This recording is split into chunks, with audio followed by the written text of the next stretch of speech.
Hello everyone, I'm Gert, and today I'm showing you how you build a front end with Svelte. So let's first start with a bit of a theory behind Svelte. Svelte is a front end framework.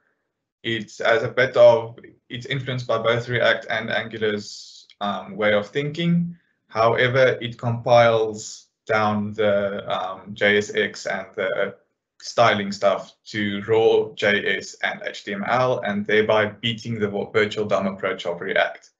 So the VirtualDOM is a copy of the UI elements that's essentially a JavaScript object, and that determines with diffing how to update the DOM, which is more efficient than the usual way of diffing the actual DOM.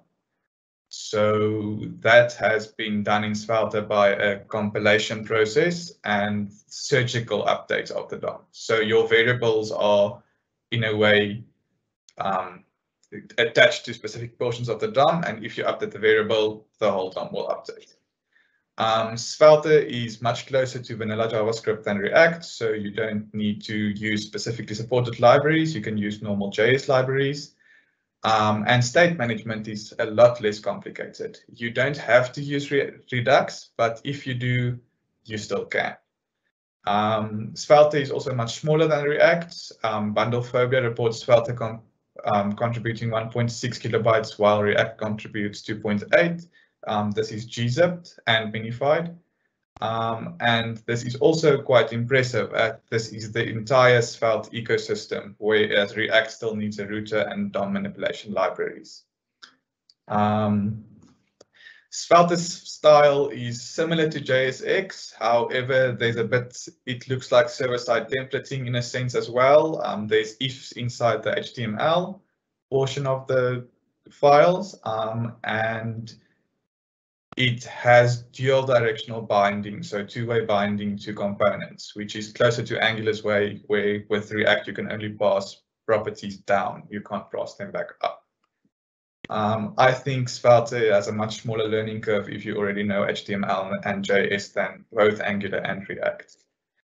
So to prove this, I built a demo app. Luke will send the links in the chat for the repo and the app, and I will now demo that to you. So not to build a cliche to-do app, I've built a shopping list, and you can share the shopping list with people. So there's basic state behind all of this.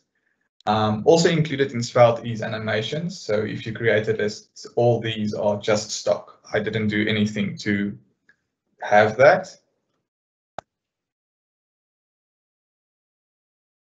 And then you can see it's quite responsive.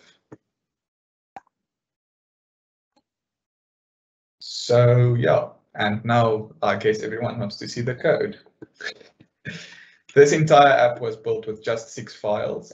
It's quite similar to React in the whole component sense. You can import a component from other files. With the modals was done like that. This app.svelte file is the main entry point, and as you can see, the router is defined here as well. So that's entirely built into Svelte. The homepage is more something to show. There's a few quirks in Svelte. For instance, you can't push to a list. The DOM won't update, so you have to do it with the spreading operator and just add it to the end. I think it's something to do with the referencing. The reference of the list doesn't change if you push, while with this new copy method, it essentially creates a new copy of the list. Yeah, and this is two-way binding, so it's not just a properly passed down. You have to have the bind keyword to do that, though. Here you can see it's quite React-like JSX syntax, except these quantifiers that you can add logic inside the HTML code with. This is more like how Angular does it with ng-ifs and ng-fors, however, a bit more readable. And standard JavaScript can be imported. As you can see, I define my server constants in a JS file. So it's really just vanilla JavaScript and a bit of styling in the body of the file.